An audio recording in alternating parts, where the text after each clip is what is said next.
स्वागत है आपका वीके न्यूज में। खबर है अखिलेश यादव की ममता बनर्जी से हुई मुलाकात को लेकर, जिसमें कांग्रेस पार्टी से बात किए बिना ही इस बात की सुगबुगाहट शुरू हो गई है कि तीसरा फ्रंट बनना शुरू हो गया है।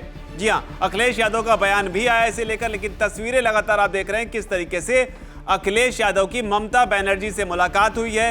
इस मुलाकात के बीच आप ये भी जानिए कि मुलाकात से पहले टीएमसी की तरफ से बयान आया था, जो कि कांग्रेस पार्टी को बिल्कुल भी अच्छा नहीं लगा, जिसमें साफ तौर पर यह कहा गया था कि संसद में कांग्रेस पार्टी की 150 या 272 सीटें नहीं हैं जो वो खुद को विपक्ष का बॉस समझे।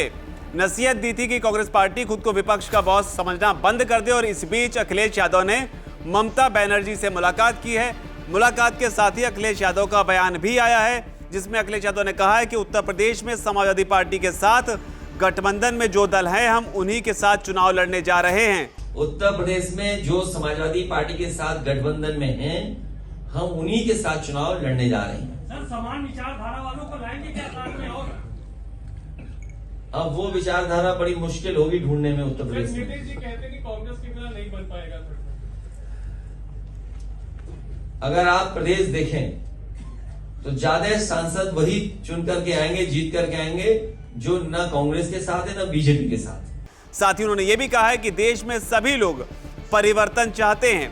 भारतीय जनता पार्टी ने देश का जितना नुकसान किया है, उतना कभी किसी दल ने नुकसान नहीं किया है।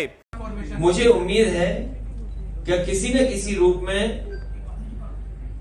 उसको फ्रंट बोलिए, गठबंधन बोलिए या अलायंस बोलिए, मुझे उम्मीद है कि चुनाव से पहले आपको दिखाई देगा। और देश में परिवर्तन सभी चाहते हैं, क्योंकि देश का जितना नुकसान भारतीय जनता पार्टी ने किया, इतना कभी किसी दल ने नुकसान नहीं किया होगा।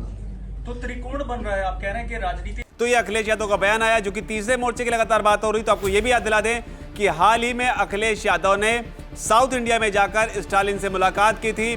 तो कुल मिलाकर तीसरे मोर्चे का बनना शुरू हो गया है। साल 2024 में होने वाले लोकसभा चुनावों से पहले तस्वीरें लगातार आपके स्क्रीन पर है, जिसमें ममता बनर्जी के साथ में अखिलेश यादव और अखिलेश यादव के साथ मौजूद उनके बाकी के सीनियर नेता जो हैं पार्टी के, खासतौर पर शिवपाल यादव और बाकी के लोग नजर आ रहे हैं। और इन तस्वीरों का सीधा मतलब यह है कि कांग्रेस को शामिल नहीं किया जाएगा तीसरे मोर्चे में। ये तस्वीरें बताती हैं, क्योंकि लगातार बयान भी आए थे।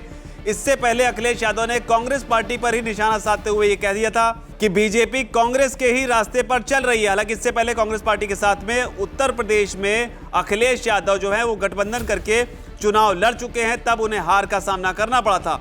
लेकिन ताजा तस्वीर जो आप देख रहे हैं, इसे आप इस तरीके से भी समझिए कि अखिलेश यादव ने ममता बनर्जी की तारीफ करते हुए यह भी कहा था कि ममता बनर्जी ने जिस तरीके से बंगाल चुनाव में बीजेपी को हराया है, हम उसी तरीके से केंद्र से बीजेपी को हटाएंगे या कहें हराएंगे। तो कुल मिलाकर अखिलेश यादव ये मान के चल रहे हैं कि फिलहाल मोदी को हराने की या फिर बीजेपी को टक्कर देने की चाबी अगर किसी के पास है तो वो ममता बनर्जी के पास है। लेकिन बड़ा सवाल यहां पर प्रधानमंत्री पद को लेकर भी है, क्योंकि ये वो मुद्दा है जिससे लेकर टकराव की स्थिति बन सकती है। हालांकि नीतीश कुमार समय समय पर यह कहते रहे हैं कि उन्हें प्रधानमंत्री नहीं बनना है, लेकिन वो दबी जुबान में अगल बगल झांकते हुए इस बात को कहते हैं, यानी मन में कुछ और जुबान में कुछ और जैसी भाव नजर आते हैं नीतीश कुमार से। लेकिन यहां पर अखिलेश यादव के आप खुद को प्रधानमंत्री पद का उम्मीदवार मान के चल रहे हैं, यह भी एक बड़ा सवाल है। लेकिन 2024 के चुनाव से पहले ये तस्वीरें अपने आप में काफी कुछ बयां करती हैं कि लड़ाई अब किस दिशा में जाने वाली है, और जो दल बनेंगे, जो लड़ाई जिन दलों के बीच में होगी, उनकी भूमिका क्या होगी, उनके समीकरण किस तरीके के होंगे। तो ये तस्वीर एक तरीके से यहां से साफ होती हुई दिखाई पड़ रही है। लेकिन इस बीच बड़ी बात यह भी आपको बता दें कि ममता बनर्जी जो है वो 23 मार्च को ओडिशा के सीएम नवीन पटनायक से मिलने वाली हैं। यह जानकारी भी निकलकर सामने आ रही है। उधर बड़ी बात यह भी है कि अखिलेश यादव की तरफ से कहा गया है कि जो बीजेपी है और कांग्रेस है, उससे अन्य जो विपक्षी दल हैं उनके साथ में समान दूरी बनाए रखने की योजना पर बात हुई है। हालांकि आधिकारिक तौर पर तीसरा मोर्चा की बात जो है वो यहां पर नहीं कही गई है, लेकिन कुल मिलाकर यही है कि तस्वीरें बताती हैं कि तीसरे मोर्चे की तैयारी शुरू हो गई है। 2024 यानी कि अगले साल ही चुनाव होना लोकसभा का, इसे लेकर बीजेपी ताबड़तोड़ अपने अभियान में जुटी हुई है। लेकिन अब विपक्ष में भी अखिलेश यादव, ममता बनर्जी और तमाम दूसरे लोग जो हैं इस पूरी कवायद का हिस्सा बनते नजर आ रहे हैं। लेकिन चिंता की बात यहां पर कांग्रेस पार्टी के लिए है, क्योंकि कांग्रेस पार्टी यहां पर अकेले पड़ती नजर आ रही है। संसद में लगातार संग्राम हो रहा है राहुल गांधी के माफी मांगने को लेकर, लेकिन राहुल गांधी माफी नहीं मांग रहे हैं। दूसरी तरफ चुनावी मोर्चे पर इस तरीके से उनको झटका जो है, एक तरीके से अखिलेश यादव की तरफ से आप कह सकते हैं, ममता बनर्जी की तरफ से तो, उनकी पार्टी की तरफ से तो बयान ही आ गया कांग्रेस पार्टी को लेकर कि वो खुद को विपक्ष का बॉस दिखाने की कोशिश ना करें। लेकिन इस रिपोर्ट पर आपकी क्या राय, आप इस खबर को किस तरीके से देखते हैं और आपके खुद के आंकड़े या खुद के आकलन जो है 2024 के चुनाव को लेकर क्या कहते हैं? नीचे अगर कमेंट सेक्शन में उसे आप जरूर लिखें। धन्यवाद।